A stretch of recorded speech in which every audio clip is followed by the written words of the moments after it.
I think it's crucial, and luckily it's something that probably gets talked about more now than it did in previous generations from what I've been told. I think there's just so many, with the kind of development of social media and technology, there's almost more ways to view this negative content. There's more ways to attack someone negatively. There's more ways to make someone feel down. And I think a lot of people there's still a stigma around talking about it. I know for myself, there's been times when I probably needed someone to talk to and wanted to keep up this kind of, athlete, macho look of, I don't need anyone. But the truth is that you do, and you'll feel a lot better for talking about your feelings and your emotions. And from the perspective of a sports person, the love you receive is outstanding. It's huge, but for every person who loves you, or every few people that love you, there's always one person that doesn't, and maybe despises you for the team you play for, something you've done. That can be difficult. That can be really tough for athletes, and I can really empathise with athletes who struggle with their mental health, because it's the cornerstone for all your physical stuff and your performance if your confidence isn't there because of your mental health. And I think it's really important that Laureus address that as something that's a big factor in sports and society. And I think if us as athletes are vulnerable with it seems like we have the world at our feet or our hands, and we can do whatever we want, and we earn so and so much money that we can never be affected by it. And I think if we can show a vulnerability about mental health, it can definitely open up a bigger conversation for those people who are struggling in the darkness in normal society as well. And like I said, that's the duty of people like myself in the situations that we're in, to be role models in that sense as well. There's nothing wrong with feeling vulnerable every now and then. I have my moments as well where I doubt myself, or I feel like not as confident as I should be or I was. And it's important to have someone to talk to and to address your mental health, and to take care of it like you would your body. You might go to the gym and work out, eat clean, but if you're not paying attention to your mental health and how you're feeling, those things stack up on you as well. And being someone that's there for people to talk to as well.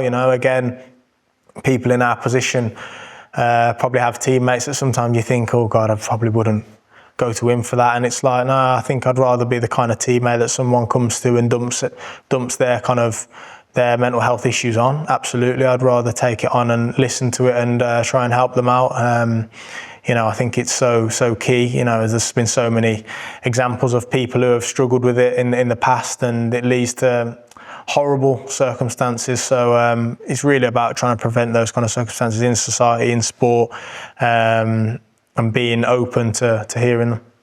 Definitely. I think I remember when I was at Birmingham, and you could put your name into Twitter and you could see every tweet about you within an hour. And it was very quickly that I just decided that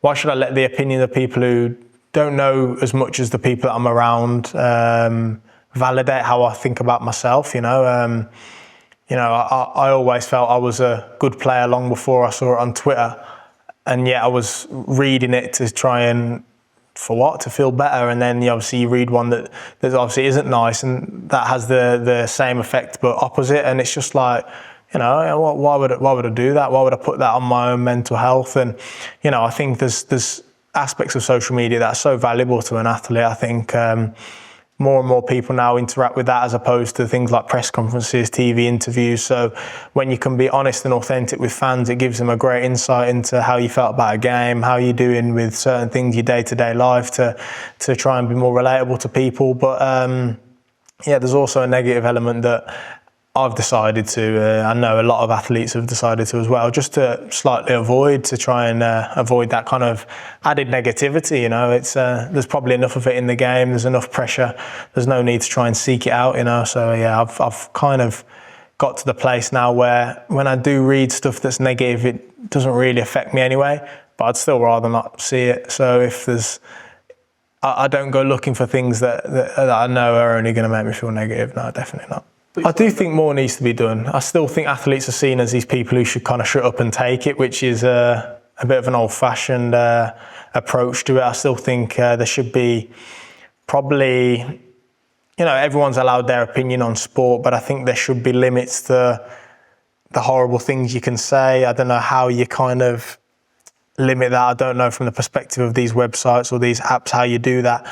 But I think more importantly is the support network around the athletes that are having to hear it and having to experience it. I know at Madrid I've got a really good support system in terms of coaches, players, members of staff that I could speak to if I was ever down. And I'd like to think that every player, every club in every sport has that kind of thing, but I'm still not sure. So it's important to build that as, like you said, something that's just as important as your gym training, your physical trainers. I think it's important that going forward, mental training and those kind of things is available in the game.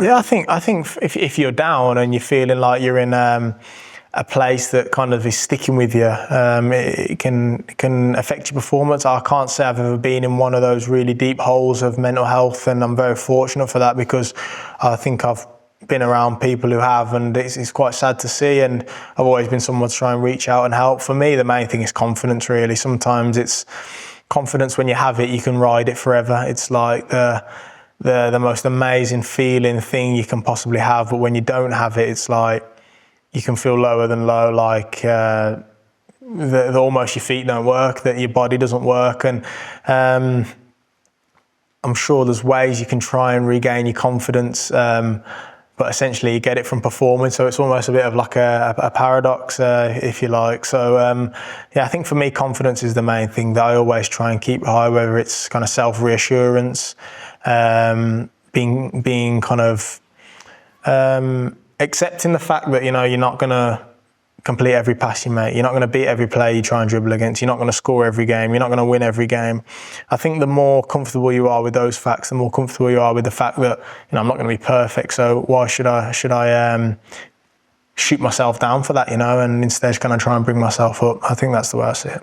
Yeah, I think Laureus, in choosing Football Mass, deciding to work with each other, it's genius because it goes hand in hand with these athletes, these great athletes that obviously ambassadors for Laureus, and then these great initiatives like Football Mass. I think you can see, the kids, like, I don't know, a lot of them, their relationship with each other, but a lot of them will get thrown into these kind of football programs, and it's like, the football and the sport aspect naturally just draws you to each other, naturally makes you want to talk, naturally makes you have a laugh, naturally you kind of get on with each other, and all of a sudden you've made a friend, all of a sudden you've got someone to talk to when something at home's not going great. And credit to the coaches as well, because I think they're brilliant with that. I think they give the kids the perfect amount of kind of rope to go and be kids and express themselves, but also know when to rein it in when there's little bits of learning. Obviously today with the blue and the green card, I think it's genius, the green card to tell someone that they've done something well.